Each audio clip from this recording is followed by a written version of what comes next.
to do a tutorial on vertical hooping or angle hooping, which is what I'm doing right now, and what I'm about to show you how to do in more detail. Woo!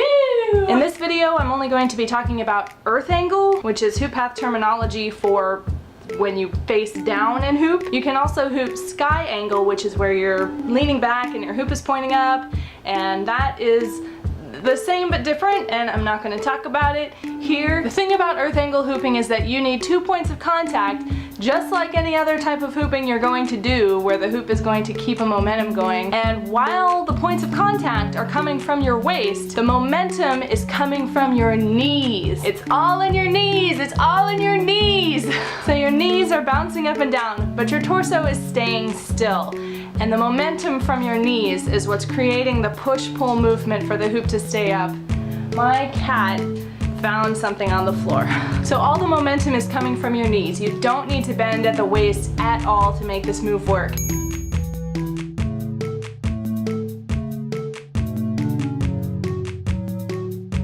In fact, you could just jump up and down in the air, and that would create the momentum that would keep the hoop going. What a lot of beginners do when they're trying this for the first time is they stick their butts out.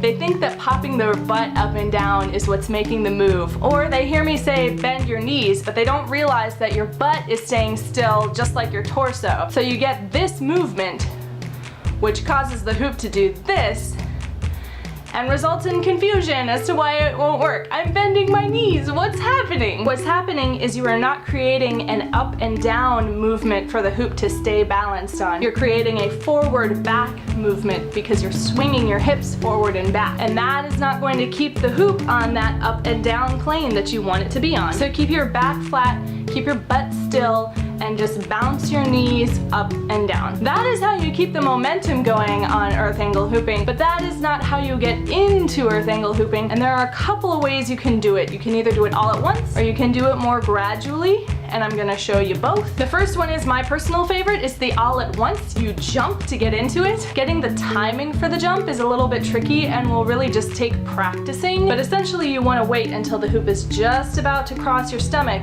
and then you are going to jump in the air while the hoop is on your stomach and bring your torso forward. And that's going to tip the hoop into that vertical position, and from there you're just gonna start bouncing your legs. So you're gonna wait until the hoop is just about to cross your belly. You're gonna jump in the air with the hoop on your belly, bend your torso forward, and you're gonna land with that bent torso. If the jumping isn't working, it seems ridiculous and horrible and doesn't make any sense, you can also do it the slow way, which is to gradually bounce your way into earth angle. So with the gradual method, you're going to wait until the hoop is on your back and there's space in front of you. I don't know if you did the hand dip video, the timing video, you know, where we practice dipping our hand into the space in front of the hoop. When the hoop is making that space, you're going to start bouncing your knees and bending forward ever so slightly. So every time there's space in the hoop in front of you, bounce into it. Bounce, bounce. Remember, no butt wiggling. Keep your booty still,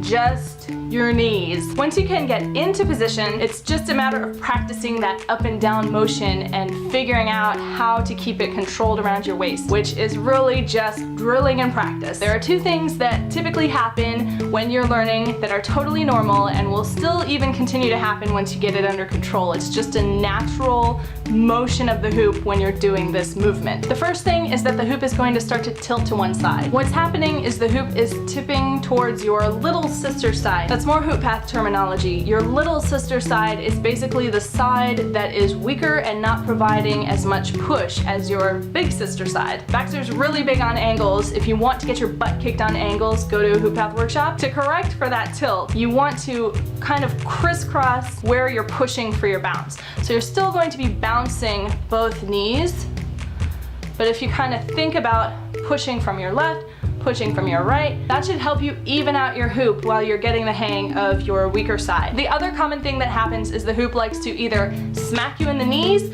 or right up on your chest. If it's smacking you in the knees, you might be tipping too far forward. Try backing off just a bit. And if it's riding up to your chest, that again is just a control thing, and you can practice trying to keep it in control on your waist, or you can practice bouncing on it with your chest, and then you'll have chest vertical hooping, which looks super impressive. The technique is the same for that, it's just that you've got a bit more more space to contend with, so it's going to take more practice to figure out what momentum you need to keep it going on your jumps. Thank you very much for watching. I hope this was informative for you. If you have any questions, leave them in the comments. Thank you for watching. Happy hooping. Goodbye.